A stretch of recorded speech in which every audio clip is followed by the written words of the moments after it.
Hi friends, நம்ம வந்து புதுசாக ஒரு கழனி வாங்கியிருந்தோம்ல, நம்ம புது கழனிக்கு தான் வந்திருக்கோம். இங்கே வந்து எந்த மரமோ செடியோ எதுவுமே கிடையாது.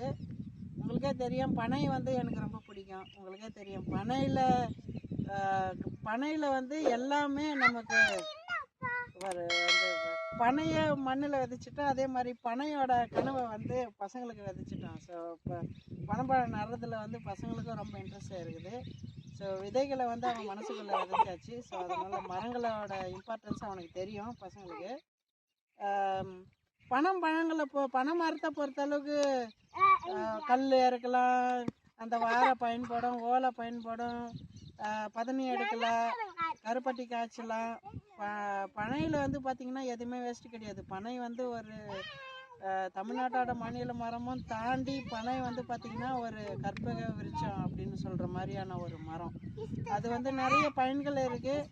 எல்லாம் சூளைக்காக வந்து பார்த்திங்கன்னா 150 ரூபா 100 ரூபாய்க்கு அந்த மரங்களை வெட்டிடுறாங்க. பனை மரம் வந்து பார்த்திங்கன்னா நிலத்தடி நீரை வந்து மழை பெய்யும் போது இழுத்து வைக்கும். அது பனை மரமே வந்து பார்த்திங்கன்னா பார்க்கறதுக்கு ரொம்ப ஸ்ட்ராங்காக இருக்கும். ஆக்சுவலாக உள்ளே வந்து பார்த்திங்கன்னா ஸ்பாஞ்சு மாதிரி இருக்கும். அது வந்து தண்ணி இழுத்து வச்சுருக்கோம். அதனால் நம்ம வந்து கழனிங்களில் போட்டோன்னா வீட்டிலேருந்து என்ன ஃபீட்பேக் சொல்கிறாங்கன்னா, நீங்கள் வந்து கழனிங்களை வேஸ்ட்டு பண்ணுறதா சொல்கிறாங்க. நம்ம வந்து இப்போ ஒரு ஏக்கருக்கு மேலே நம்ம நிலம் வாங்கியிருக்கோம்.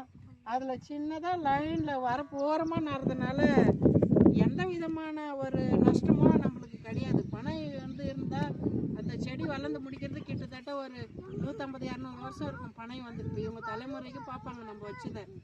அது வந்து பார்த்திங்கன்னா இப்போ அந்த செடி முளைச்சதுக்கப்புறம் வந்து பார்த்திங்கன்னா அவ்வளோ அழகாக வந்து இருக்கும். அதே மாதிரி நிலத்தடி நீரையும் சேமித்து வைக்கும்.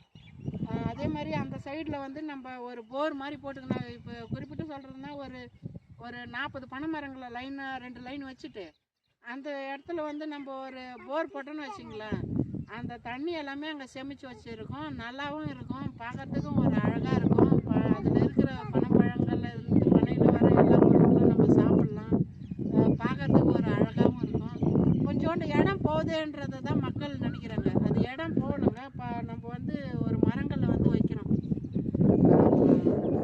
அதை வந்து ஒரு மரங்கள் வச்சாலே நம்ம ஒரு தாய்க்கு சமன்ற மாதிரி சிவன் சொல்வார். அதனால் மரங்களை வந்து நம்ம வைக்கணும். இது பனையில் வந்து நிறைய வைக்கணும். மற்ற மரங்கள் வந்து நம்ம வணிக ரீதியாக வச்சுட்ருக்கோம். சில பனையும் வந்து ஒரு வணிக ரீதியான மரம் தான். வெட்டி சூளைக்கு விற்கிறதுனால அது வணிக ரீதி கிடையாது.